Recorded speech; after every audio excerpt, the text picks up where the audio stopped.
Okay, so I just got back from Target. It's like 9 o'clock in the morning and this random guy comes up to me and says, "You know, you should really smile. You'd be so much prettier if you'd smile." Everyone's favorite request, smile more, you'd be so much prettier. Instead of saying what I'd normally say, I decided to let loose a fart. And when I tell you it wasn't any normal fart, it was a low, deep butt bark. The kind that goes... I then looked him dead in his eyes and said,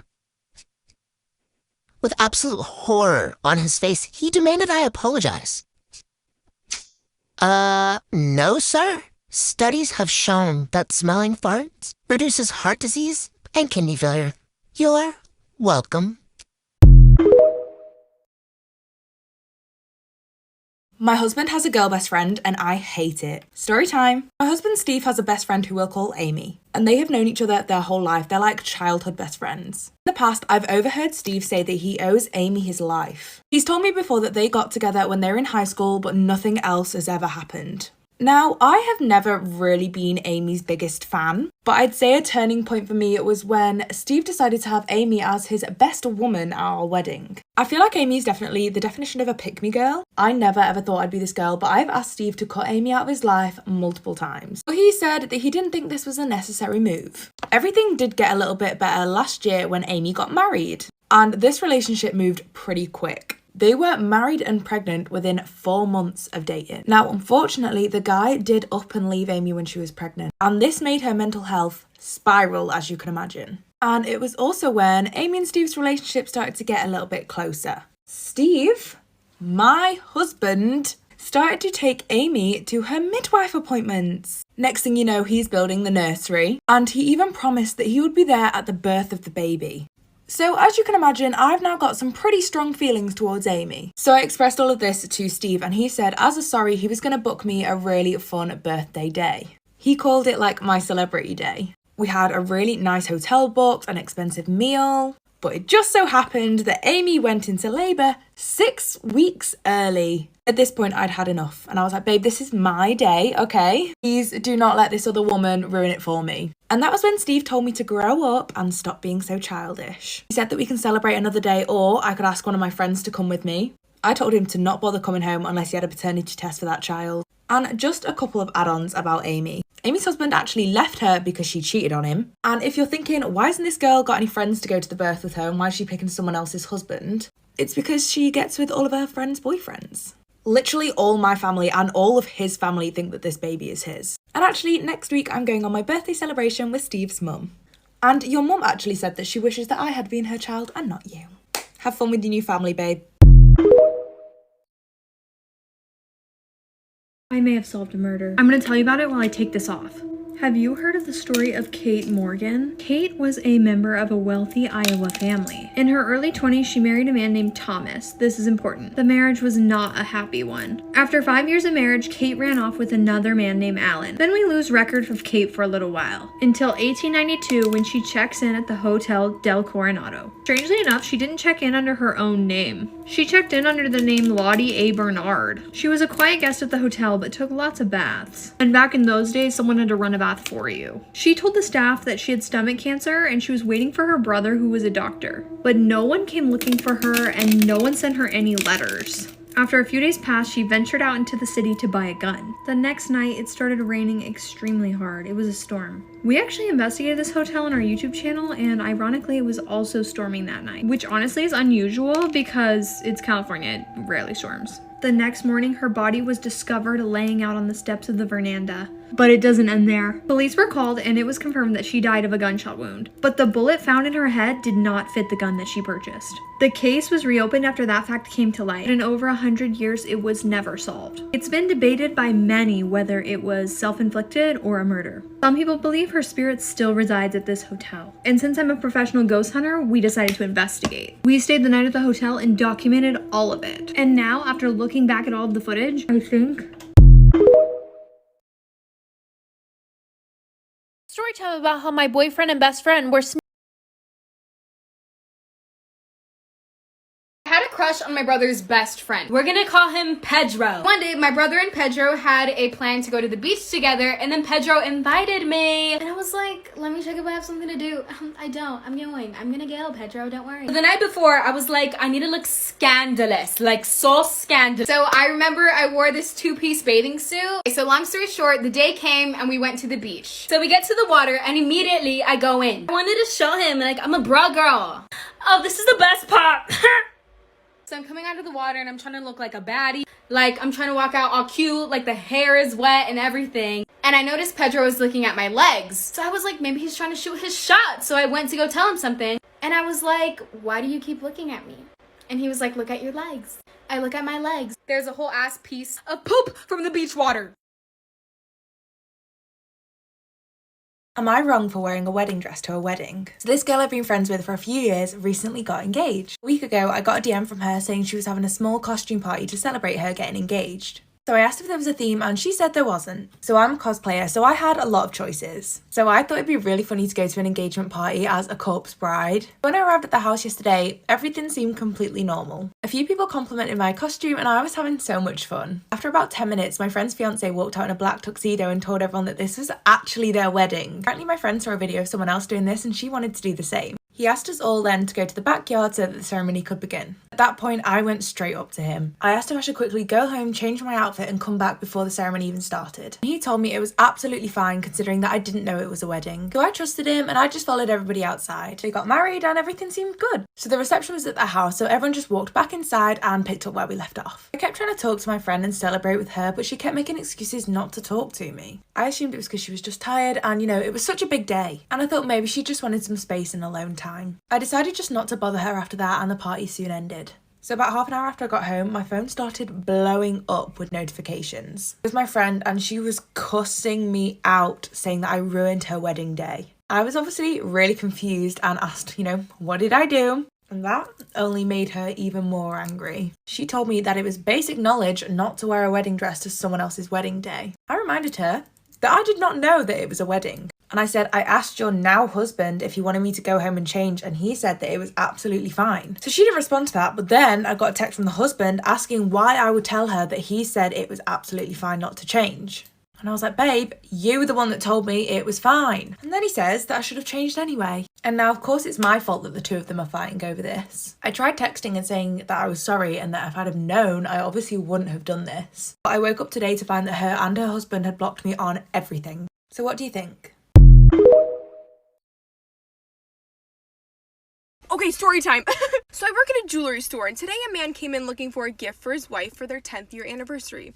He ended up picking out a piece that said, "My beautiful wife." And I said, "Anything else for you today?" And he said, "No, that's it for her, but I do want to make another purchase using a separate credit card. And could you possibly create a different account for me?" And I said, "Sure, what are you looking for?" And he said, "Do you have anything that says girlfriend?" And I said, "Yes." And he said, "Perfect, I'll take it. And do you have anything that says happy 1 year anniversary to go with it?" And I said, "Yes." And he said, "Perfect, I'll take it."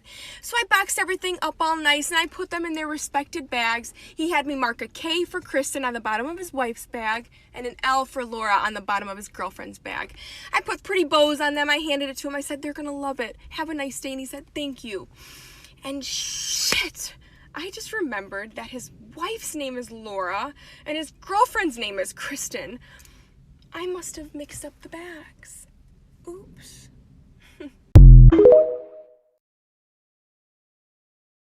In middle school, a group of guys tried to jump me because I was gay, and I don't know how I haven't told you guys this story yet because it's actually really funny.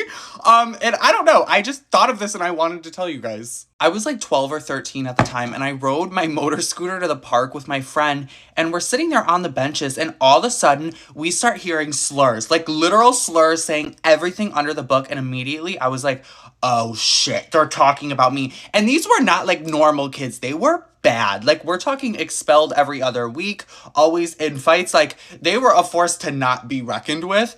And we were sitting there and we were looking at each other and we were like, oh shit, they're literally gonna come over here. So all like 5 or 6 of them come over to our bench and sit with us, and they just start calling me all sorts of homophobic slurs. So I turned to my friend, and she has one of those like big, like half a gallon smart water bottles, and I was like, hey, I'm a little thirsty, can I borrow that? And I turn around to the guy who was yelling the most, and I I just opened it and I was like, you fucking need this. And I dumped the whole bottle over his head. What I didn't think through is the fact that he literally had his phone in his pocket. And so when I did that, I also broke his phone. So in that moment, him and his friends decided we should probably jump him. Yeah, that was not good for me at all. When I tell you I dumped water on him, I'm not talking like a little bottle. I'm talking he was like drenched in water head to toe. It was like the whole bottle was empty. After that, I really started to regret doing that because they literally grabbed all of the stuff we brought to the park, including the motor scooters, and just started like throwing them everywhere. And that's when I knew they wanted to beat my ass. So the guy who I dumped the water on literally grabbed me and slammed me up against this concrete wall. And I don't know if he was gonna try and like bash my head into the concrete wall, but my friend got in the middle of it and she was like, don't fucking touch him, don't fucking... And everyone's fucking arguing, and there's literally 6 of them. And I don't know what happened, but my friend woke up the next morning with bruises. I don't know if they hit her or what, but she picked up her phone to call her older brother because she was like, we need help, we need help. And they thought she was calling the police. They ran. They were gone. They ran because they thought she was calling the police and not her older brother. When I tell you they ran fast, they literally left their backpacks. They left everything there. And we were a little smart, so we started going through all of their backpacks. Oh my God, I'm running out of time, but come back for part 2. My ex ruined his life, and I'm buzzing about it. Story time. So I found out that my ex was having an affair. He told me that he'd found a woman at work and he'd fallen in love with her. He told me that he no longer loved me and that he wanted a divorce. And we had been together since we were in our teens. Bearing in mind, he'd known this woman for 3 months. And we had 3 children together as well. And I desperately fought for our marriage, but he simply just would not stop seeing this woman. This one weekend, he disappeared from Friday afternoon till Sunday night. And that was the final straw, so I was like, see ya, and I threw him out. And he immediately moved in with this other girl. The only excuse he ever gave me was that there was just something about this girl and he deserved to be happy. And that was it. That was the excuse for throwing literally everything away. We ended up finalising the divorce in early 2022. So although I had some very strong feelings towards him, I faked it enough to get some pretty favourable divorce terms from him. Seeing that he was so intent on being with his dream girl super quick that he wasn't really intending on having a long divorce. In the end, I got to keep my house, which was good because I bought this from my grandma. I did have to give him quite a hefty payout though. And throughout all of it, the kids took it really, really hard. My eldest son told him that if he chose this other woman, then he would not have a relationship with his son anymore. But my daughter does have somewhat of a relationship. But their conversations end with my daughter being really upset most of the time. So, about 4 months after the divorce goes through, my ex contacts me. He realised he'd made a horrible mistake and was asking if he could come home. So it turns out that this dream woman was actually a really nasty piece of work and a not very nice person at all. So I used this opportunity to tell him exactly what I thought about him as a person. And whilst I was at it, I thought I might as well throw him what he was like as a father and as a partner. I told him that this is his life now. I told him that he no longer had a home at this house and to never even try contacting me ever again. So a few things have happened since that meant he's tried to contact me again. I'm also aware that this is not the right shade, but we'll sort it out. First of all, I met someone. My sister introduced me to someone who she works with who is also divorced. We got on so well and have been seeing each other since last summer. It's quite nice actually because neither of us want to get married again. And secretly, I think he deserves all the pain he's going through in regards to the kids. He destroyed our whole family without so much of an afterthought. Well, too bad, hon. So sad for you. So, he recently ended up telling my daughter that he'd actually broken it up with his dream girl. I found out that the dream girl had nicked all of his money and that money actually turned out to be mine. You know, the money from the divorce settlement? Yeah. Oh, and she also wrote off his car when she was driving drunk, so that's great. And this is all coming from a woman in her 30s. You know, just to remind everyone, coming from a woman who he knew for 3 months and then proceeded to ruin our whole family for. And I act like I feel pretty sorry for him. Inside, I delight that this is the life that he's made for himself. Call me evil or whatever. He brought all of this on himself. So if you're watching this, enjoy your shite 1-bed apartment and your broken down car, hon. Oh, and me and my new partner will think of you when we're on our vacation in Hawaii. I know Hawaii was the place you always wanted to go. Maybe I'll send you a postcard. Here are the story times of weird shit that my psychotic father would do. My podcast episode last week, I told you guys like how I don't have a dad and stuff because he's like abusive. He's no longer in my life, but I was like, wait, let me make a TikTok just about like the weird shit he would do. Not even like the deep and heavy shit, just like the weird shit. I'm aware this is a serious topic, but I spent years healing from it, so I'm like, let's laugh a little. One time my mother like forced me to text my dad talking about one of my cheer competitions. All you guys need to know is that I misspelled competition in this text message. This man came in my room at like 11:30 at night, dragged me downstairs, made me sit down with a pen and paper, and spell competition correctly. He was like, I can't believe you don't know how to fucking spell competition. Like, you're a junior in high school. Like, you're gonna sit here and you're gonna spell it correctly. And I was like, this is why I don't fucking text you, because you're literally insane. It's like, you're gonna be here all night if you don't get to spelling, and like gave me a piece of paper and a pen and like literally forced me to spell it. Here's the issue. I still didn't know how to fucking spell it. Obviously, if I'm misspelling it, I do not know how to spell the word. Did he just think it was gonna magically come to me? So I'm sitting there, I'm like, competition. I'm sounding it out like competition. Like, I still can't fucking spell competition to this day. He's like making me write it and I'm getting pissed. I'm like, you're so fucking dumb and weird. Like, who does this? I'm screaming for my mom. I'm like, Mom! He's like, your mother's not gonna come and help you with this. I'm like, I just wanna go to bed. Like, I have school at 7 in the morning. Like, fuck how to spell competition. I don't need that. At this point, 30 minutes has gone by and I'm still not spelling competition correctly. And I'm like, whatever, fuck this. I'm going to bed. And he's like, if you move, I'm taking away your phone. I just look at him and I go, wait, my mother pays for my phone. You can't do shit. I awoke in the beast with that statement. At this point, my mother comes down the stairs and she's like, what the fuck is happening? Like, what are you doing? And I'm like, this fucking psychopath is making me spell competition because I misspelled it in a text message and I still don't know how to fucking spell it, Mom. Mom's like, just go to bed. Like, leave him. Like, just go. My dad's like, if you move, it's gonna be a problem. I'm taking your phone. I'm like, the phone Mom pays for?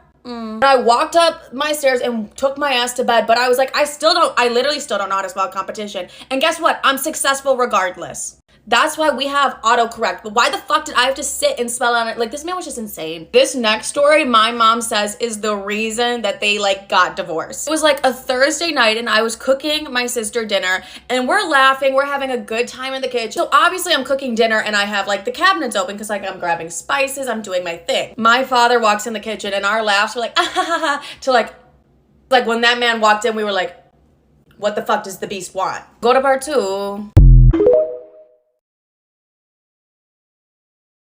Tell me what you see in me. Gotta be something different.